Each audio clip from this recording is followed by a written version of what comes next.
ஸ்ரீ சௌந்தரியலஹரி ஸ்லோகம் 17. இந்த 17வது ஸ்லோகத்தை படித்தால் அனைத்து கலைகளிலும் சாஸ்திரங்களிலும் வல்லமை பெற.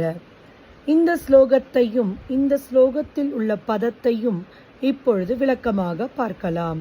சவித்ரி பிர்வாச்சாம் சசிமணி ஷிலாபங்க ருச்சிபிஹி வசிந்த்யாத்யாபித்வாம் சஹஜனனி சஞ்சிந்தயதி யஹ சகர்த்தா காவ்யானாம் பவதி மஹதாம் பங்கிருச்சிபிஹி வச்சோபி வாக்தேவி வதன கமலா மோத மதுரைஹி.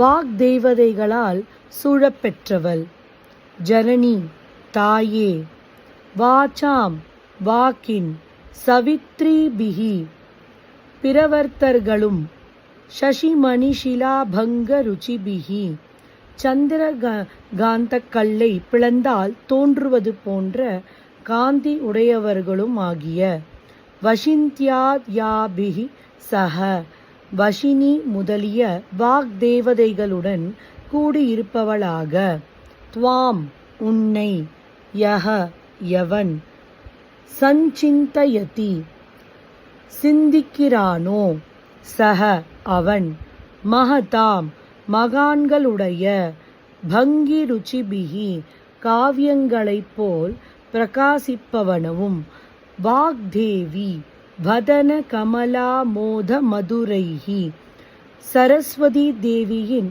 முக கமலத்தின் பரிமளம் போல் மதுரமானதுமான, வச்சோபி வாக்குகளால், காவ்யானாம் காவியங்களுக்கு, கர்த்தா கர்த்தாவாக, பவதி ஆகிறான், பங்கி ருச்சிபிஹி ரச்சனா விசேஷை வர்ணனா கோஷலைஹி இத்யர்த்தஹ.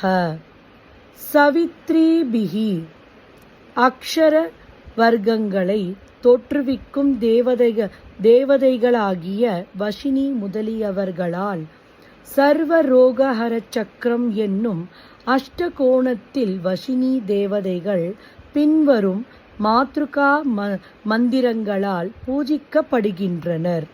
அதை இப்பொழுது ஒவ்வொன்றாக பார்க்கலாம்.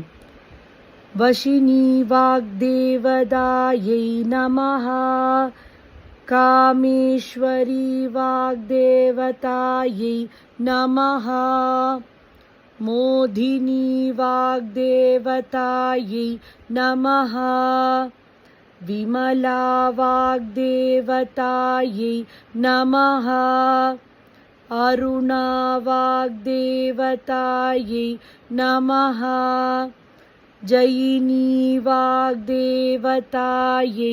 நமஹ, சர்வேஸ்வரி வாக்தேவதாயை நமஹ, கௌளினி வாக்தேவதாயை நமஹ.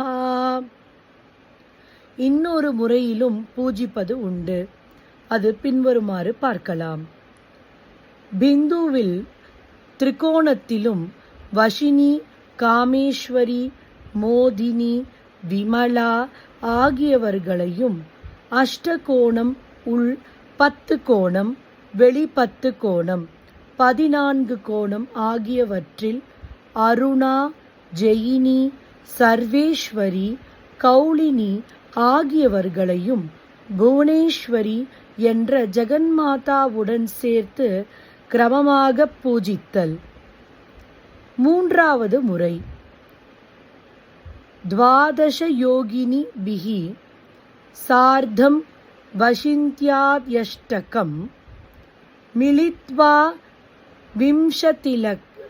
விம்சதிகலா பவந்திதா விம்சதிகலா சுத்தஸ்படிக சங்காஷா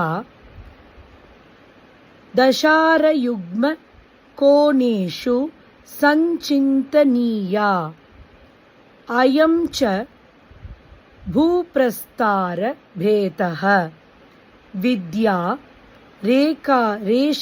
ரேஷகா மோஷிகா அம்ருதா தீபிகா ज्ञाना आप्यायनी व्यापिनी मेधा व्योमरूपा சித்தரூபா லக்ஷ்மி என்ற 12 யோகினிகளுடன் வஷினி முதலிய 8 வாக்தேவதைகளும் சேர்ந்தால் கலைகள் 20. அக்கலைகள் ஸ்படிகம் போல் பரிசுத்தமானவையாக உள்பத்து வெளிப்பத்து ஆகிய கோணங்களில் தியானிக்கப்பட வேண்டும். இது பூபிரஸ்தார பேதம். இம்முறையில் கந்தாகர்ஷினி, ரசாகர்ஷினி, ரூபாகர்ஷினி, ஸ்பர்ஷாகர்ஷினி ஆகிய 4 தேவதைகளையும் சதுரத்தின் 4 வாயில்களிலும் உள்ள துவார தேவதைகளாகவும் வழிபட வேண்டும். இந்த ஸ்லோகத்துக்கு ஜபம் செய்யும் முறையும் பலனும். காலையில் கிழக்கு முகமாக அமர்ந்து 45 நாட்கள் தினந்தோறும் 1000 தரம் இந்த ஸ்லோகத்தை ஜபம் செய்தால் சகல கலைகளிலும் வல்லமையும் வாக்குச் சாதுரியமும் சபைகளில் பெருமதிப்பும் ஏற்படும். இந்த ஸ்லோகத்துக்கு நிவேதனம் பால், தேன், கரும்பு, சர்க்கரை. ஓம் ஸ்ரீ மாத்ரே நமஹ. ஓம் ஸ்ரீ லலிதாம்பிகாயை நமஹ.